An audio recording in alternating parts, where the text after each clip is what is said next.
Half a day, everyone, and welcome to Crimes Without Conviction here on the KUAM Podcast Network. In this special episode, Sabrina Salas-Matanani shares what the Guam Police Department's plans are to restart a cold case unit, what the future opening of the new DNA lab in Manila will mean to solving crimes, and GPD gives you a tour of where cold case files are stored. This is Crimes Without Conviction with Sabrina Salas-Matanani here on the KUAM Podcast Network.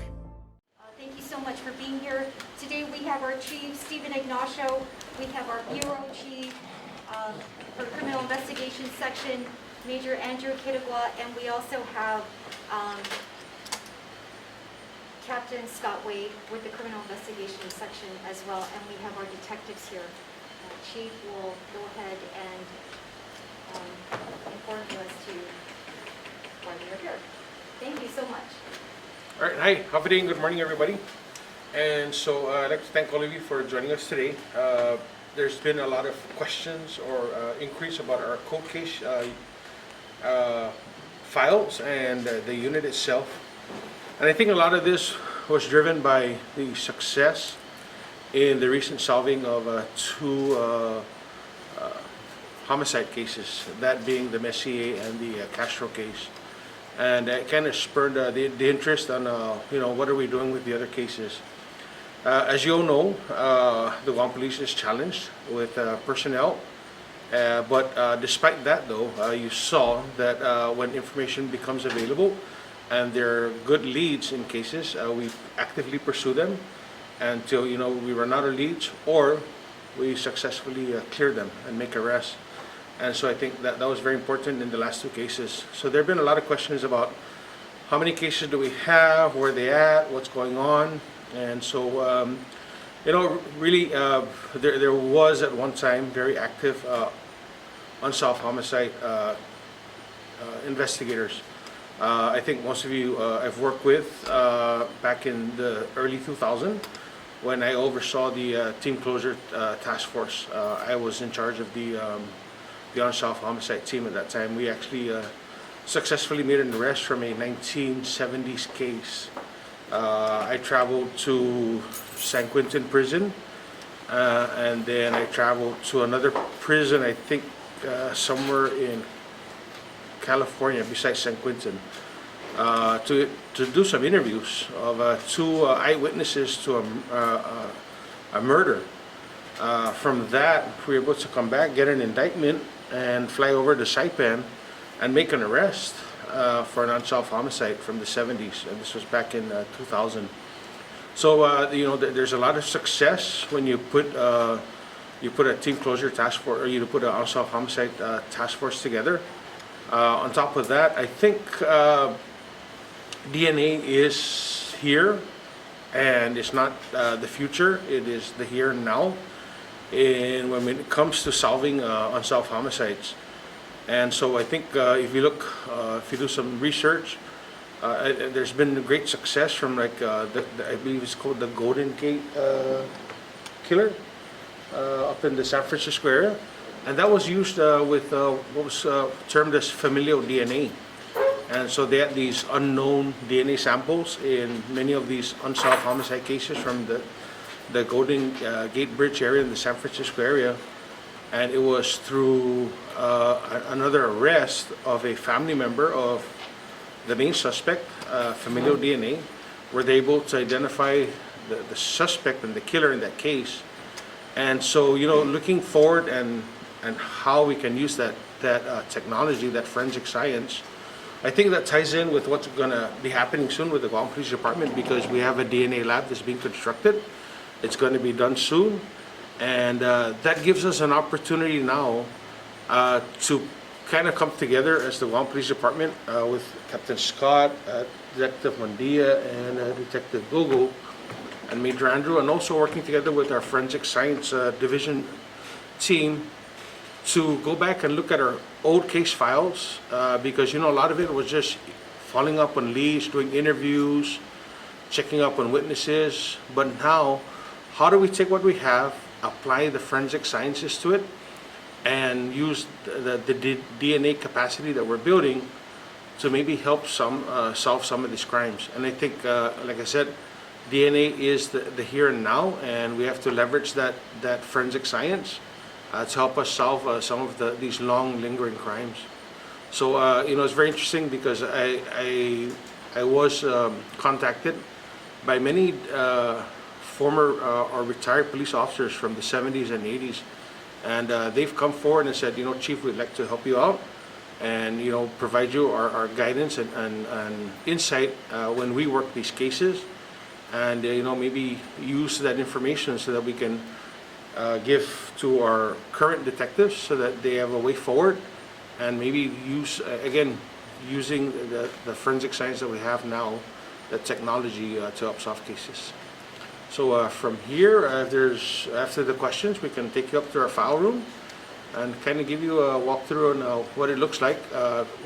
This is not this is not the prettiest thing you're going to see, but it is what we have and what we have in our custody at this time. Okay, so any questions? Now that you've been able to get past some of those challenges with the shortage of staff, so you guys continue to hire more and more officers, and with the DNA lab in the works, what would you say to the loved ones of those victims in those cold cases who still have so many answers for what happened? Yeah, absolutely. There's probably, I think, over 100 cases. So there are a lot of loved ones out there.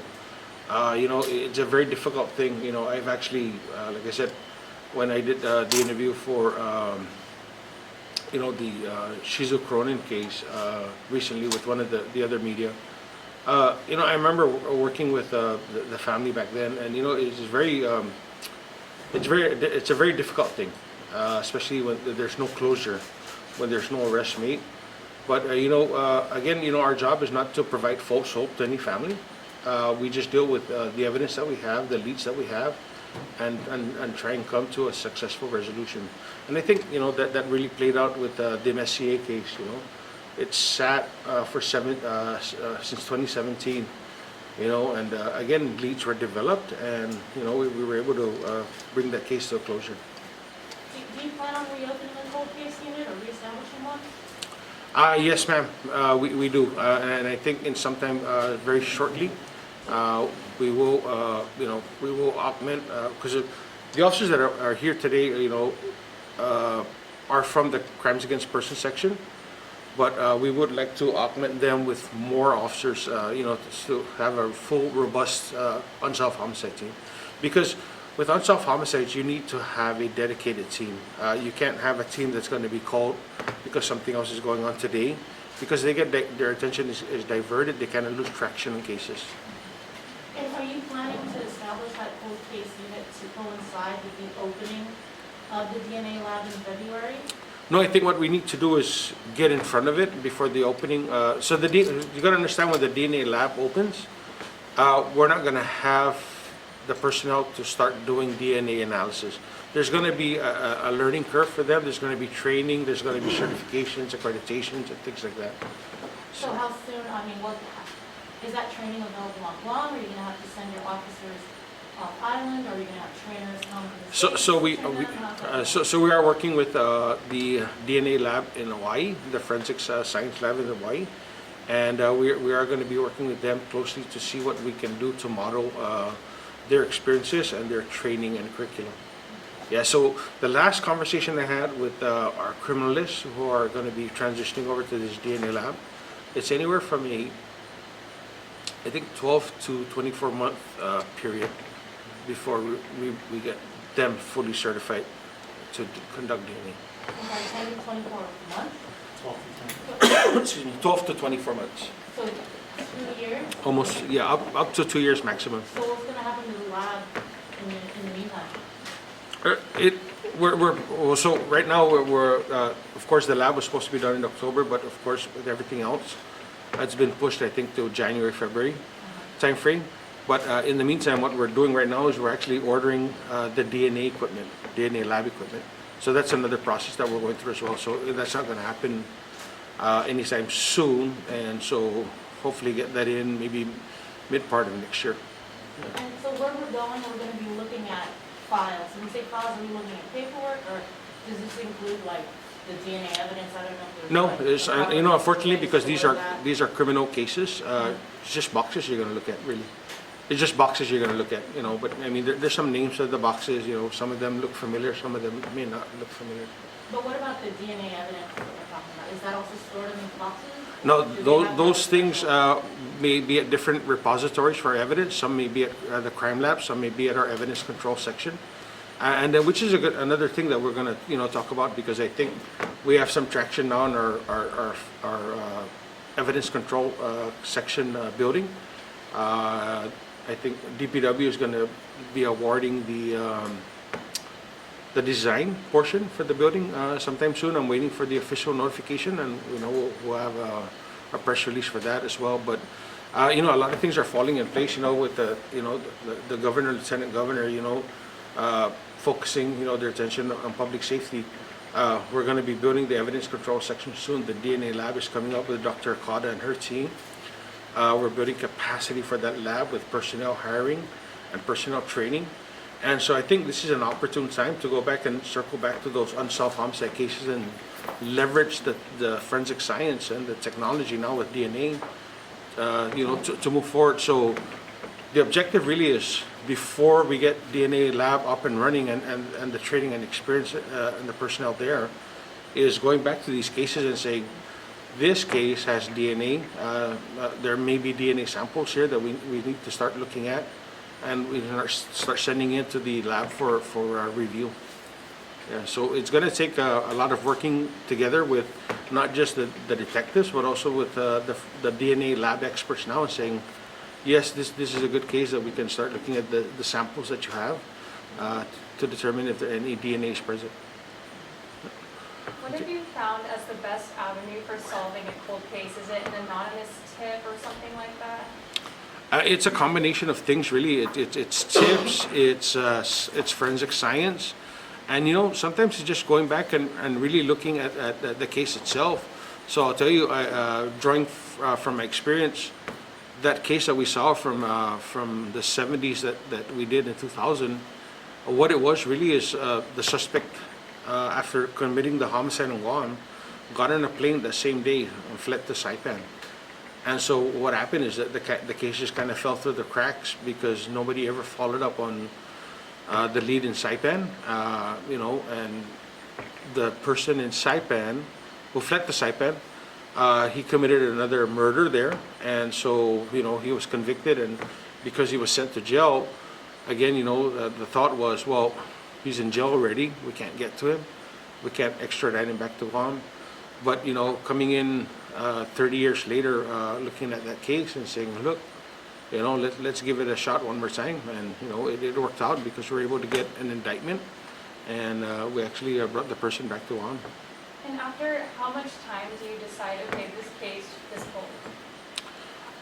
You know, there is no time frames involved. It's just a matter of have you run out of witnesses? Have you run out of leads? Have you run out of you know, forensic science applications that you can use to help solve crimes? You know, so it's really, and sometimes, you know, it's getting other people who have not worked the case. It's getting a new set of eyes and a fresh set of ears on these cases to kind of, you know, look at it and say, you know, maybe investigators missed something in the past. Maybe they didn't think of an angle that could be new, and you know, it's just you know, you never know, and that's the thing with unsolved homicide cases. Okay, anybody else? Yes, sir. Are there any cases from this year that are probably possibly going cold, you say? I can't think of at the top of my head. You know, I know the Ogden family, I think, from the 2020. Yeah, so you know, that's one of the cases where there's still some work to do, but you know, unfortunately, we've tried to stay on top of that case as much as we can. But you know, with all that's going on with the other cases, you know, we kind of get, again, our attention is diverted, and so we always make sure we try and circle back to other cases, make sure that we tie up loose ends. You mentioned former chiefs, former officers, home safety, willing to help and provide background and knowledge of some of the cold cases. How soon are you looking to begin this? And are they getting paid, or is it on a volunteer basis? Those are the things that we're going to be working on with these officers, the retired police officers or former police officers who work these cases. We'll be having discussions with them, whether they're going to come back as a reserve or they just want to offer their time, So one of the things though that, because I've talked to some of them and they really are wanting to help, but they're saying that, well, we're told that in order for us to help, we have to pass the post test. And these guys are, older. I don't Right. think they can go do a. Yeah, and unfortunately, that's the reality of the legal requirements, right? But that's if we're going to bring them in as a police reserve officer. Now, again, this is discussions that we're going to be having with these officers retired officers who want to offer their time and service, and see if they want to just provide guidance and it's actually just not just guidance, but mentoring the young officers the young detectives that we have, because I draw a lot of my experience from the officers that I learned from, the older officers. How often do you revisit these cold cases? Again, depending on whether or not we have a lead. And so the Messier case was a 4-year-old case, and we revisited it when a lead became available. Since you brought it up, the Messier case, the autopsy was completed. Can you confirm now whether or not the remains are in fact at Messier, and same for Michael Castro? No, I can't. I think, again, that's a discussion that I've had with the Attorney General and the Chief Prosecutor, Basil Malin. So I'm still going to leave that in their hands, because I think they're best suited, because they've been working directly with the forensic pathologist in that case. Sorry, just one more. Sure. You mentioned that the training that these officers are going to get is 12 to 24 months. They get this training, they're at the new DNA lab, then a new chief comes in. Who's to say, and what assurances can you provide that we're not going to start it all over when a new chief comes in? And we've got all these guys that are trained up, and then they're moved out. The officers? Yeah. No. you're saying that if these officers are The DNA trained- lab is going to be staffed by criminalists. Okay. Yeah, so that's a different group. Those are civilians. Yeah. So what about the officers that are trained up? Right, you said they have to get certain certifications, or is that the No. criminologist? No, it's just training, and it's just the experience that you bring to the table. So we rely on officers who have been at criminal investigation section for several years, because they've had the experience, working other cases, robberies, and sometimes new homicides, and so they bring that to the table. Okay, so they don't need any special. Yeah, so there is no, there are some specialized trainings. There's basic homicide investigator course, the advanced homicide investigator course. One of the courses that I'll be sending the officers to, along with that I'm planning to send with the prosecutor, it's sponsored by the International Homicide Investigators Association, IHIA. And so there's a training in February for cold case, no body homicide investigations. So how long have you been working on the forensic lab? The forensic lab, I think it's I think it's about a year or two already. But the construction is ongoing, and it'll be done soon. And so you said there are like 100-some cases, right? The evidence that you do have now, is it stored properly? Yes, as far as I know. You think that any of it is gone? Again, we won't know if any of the evidence is degraded over time, because you got to remember, the KUAM Police Department has moved multiple times over the past many years that I've been here, and so that's really the objective of building our own permanent evidence control section. Our evidence building is that we don't have to move anymore. We're gonna, just like your question, make sure that evidence is stored properly, and make sure that things don't degrade over time. That's a good question. Oh, wow.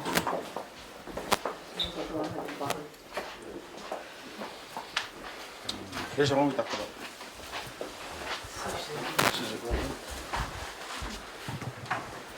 Some of it looks like it's a little damaged. Yes, so what had happened is the old unsolved homicide team was actually next door, the other building. And I think, Kat, do you remember what year that was? When this, was that heavy rain? So what happened is that there was heavy rain. This was in the second floor next door. And apparently there was a leak in the roof. And there was a lot of damage not only to some of these files, but also to some of our equipment in our office. But these are copies of reports. Remember, all original reports are stored at our record section. Yeah, so. Will you be digitizing your file? Yes. So some of these cases are actually all digitized already. Maybe some of the older ones from like the 70s are not. As you can see, that's probably going to be a task in and of itself because we're up to the ceiling with cases. Is this all of them? Yeah, I think this is the majority of what we have in file. How many? I don't think these are all 100 of them. Some of them may still be in the secure room. Yeah, because we have a file room that's secured strictly for unsolved homicides. What's the oldest case? Like what year? Might be the. Do we have any of the? Which one? Early 70s. The 70s? Do you have any of the 70s cases? It's all back here. Yeah, well, back here where Rick's at. What's inside these boxes? It's just with police reports? Police reports, yeah. Police Witness- copies of police reports, witness the interviews, crime scene sketches, maybe. Some of them we have copies of the photos, because of course all original photos are kept with crime lab. Can we look at one of the boxes? We can open them up. I don't Okay. think there's. I mean, like I said, Just kind of. they just have files, wow. reports in them, right? Pictures. Yeah. So some of these cases, ring a bell for me. Which one stands out for you? That you just on this side? On this side, I have a lot. So let me see. Wani Bailey. This is the one from Talofofo. This is the one where she supposedly fell off a cliff. Did you ever follow that story though? Like was it the husband? Yeah, there was a lot of information regarding the suspicious nature of the death and the husband, and that's really where it ended. Yeah. You didn't ever hear after he left Guam No. what happened to him? As in possibly. No, I think he may have left back to, is it Thailand? And yeah, we haven't heard from him since, and we haven't had any major developments. Tomas Castro, Pia Marine. This guy was found dead in the parking lot of Pia Marine in Upper Tuman. That's the one over by the golf driving range. So this guy actually, we believe it's a drug-related homicide. I think they're about to. He was about to come to his death, and he jumped from the 6th floor, and he jumped to his death. So, unfortunately, he died. Let me see. These are all open, right? None of these are closed, right? Yeah, none of these are closed. There's the ones others have talked about, the Michelle Limpiaco. I didn't work on that, unfortunately. Huson Kennedy. Harmon Garden Apartments. Is the one in Tamuning? This might be the one in Tamuning, I think so. Yeah. Let me see else.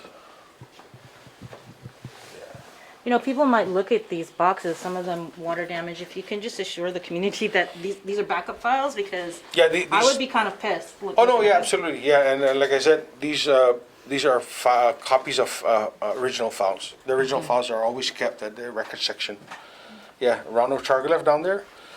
That was a drive-by shooting at somewhere in the Mukfog area. I remember that case. Yeah, that was during the height of our gangs, the street gangs up in the northern area. And I know this is something we've talked about, and I've talked about this with some of the former chiefs during Crimes Without Conviction. is the importance of the community. If they know anything. Yes, yes, forward. absolutely. I mean, we have Crime Stoppers, we have our police dispatch, we have our criminal investigation division.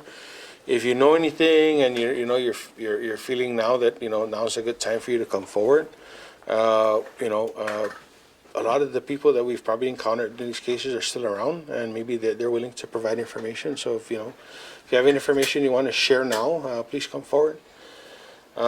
We'd like to bring closure to these cases for the families, Yeah. most importantly. Yeah. Yeah, because these aren't just boxes. No, these are not boxes. These represent families. These represent victims. This represents the ability to somehow bring closure. And I think that's the most important things for families, bringing closure. Thanks, Chief. All right, thank you. There are more than 100 cold cases that remain unsolved by GPD. If you have any information, you are urged to call the Guam Police Department at 671-472-8911.